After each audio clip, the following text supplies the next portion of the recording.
৫,০০০ টাকার জন্য এমন একটা পেশা। সংসারের খরচ চালাতে এক অভাবনীয় চাকরি করছেন টুম্পা। সামান্য কটা টাকার জন্য এমনটা করার ক্ষমতা বোধহয় খুব কম মানুষেরই আছে। আগে আর কোনো মহিলাকে এমন কাজ করতে দেখা যায়নি। জানেন কি কাজ করেন টুম্পা? কেনই বা এমন একটা চাকরি বেছে নিতে হলো তাকে? গল্পটা সত্যি অনুপ্রেরণা দেবে আপনাদের। সংসারের খরচ চালাতে এক নারী বেছে নিলেন অপ্রত্যাশিত পথ। কেউ ভাবতেই পারতেন না যে এত সাধারণ একটি জীবনে হঠাৎ করে এমন একটি অনন্য পেশা বেছে নেওয়া সম্ভব। টুম্পা দাসের জীবনে একদিন সবকিছু থেমে গিয়েছিল, আর ঠিক তখনই তিনি এমন একটি পথ বেছে নেন যা সবাইকে হতবাক করে দেয়। বাবার মৃত্যুর পর সংসারের বোঝা একাই কাঁধে তুলে নেন টুম্পা। সে সময় কেউ ভাবতেও পারত না এই মেয়েটি কি সত্যি সে কাজ করতে পারবে যা সাধারণ মানুষের চোখে অদ্ভুত মনে হতে পারে। দেশের প্রথম মহিলা ডোম হিসেবে টুম্পা দাসের পরিচয় এখন মানুষের মুখে মুখে ঘোরে। মরা দেহের পরিচর্যা থেকে দাহ পর্যন্ত সব কাজ এখন তার একার হাতে সম্পন্ন হয়। শুরুটা হয়েছিল একেবারেই কিন্তু সহজভাবে নয়। পরিবারের সদস্যরাও প্রথমে চমকে গিয়েছিলেন, মেয়েটি কি সত্যি মরা মানুষের সঙ্গে এত ঘনিষ্ঠ কাজ করবে? কিন্তু টুম্পার অদম্য জেদ এবং সাহস সব বাধা পেরিয়ে যায়।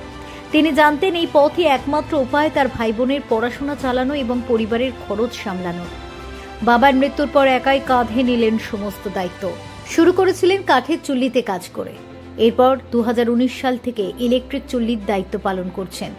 সকালে 8টা থেকে শুরু করে রাত্রি পর্যন্ত শ্মশানে একা কাজ করা, মৃতদেহ নথিভুক্ত করা, চুল্লিতে ঢোকানো সবটাই টুম্পার হাতে।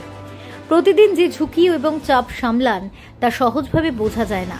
অনেক সময় পরিবার ও আশেপাশের মানুষ তাদের কাজ নিয়ে সন্দেহ বা ভয় দেখাতেও দ্বিধা করেনি, কিন্তু টুম্পা থেমে থাকেন। আর কি অদ্ভুত কাজ বেছে নিলেন সাহসী টুম্পা। মনে হতে পারে এত ভয়ঙ্কর পেশা শুধুই সাহসিকতা নয়, এটি এক ধরনের সমাজের জন্য অবদানও। এই কাজের মাধ্যমে তিনি শুধু সংসারের খরচ চালাচ্ছেন না, বরং সমাজের এক অদেখা পরিষেবা দিচ্ছেন।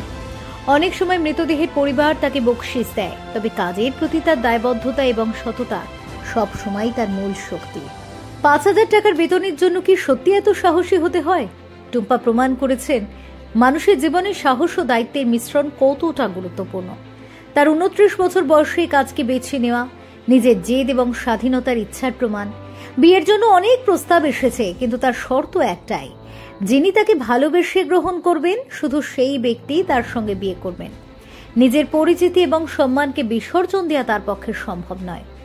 টুম্পা দাসের এই গল্প শুধু এক নারীর সাহসের নয়, বরং সমাজে নারীর অদেখা অবদান ও স্বাধীনতার এক নিদর্শন।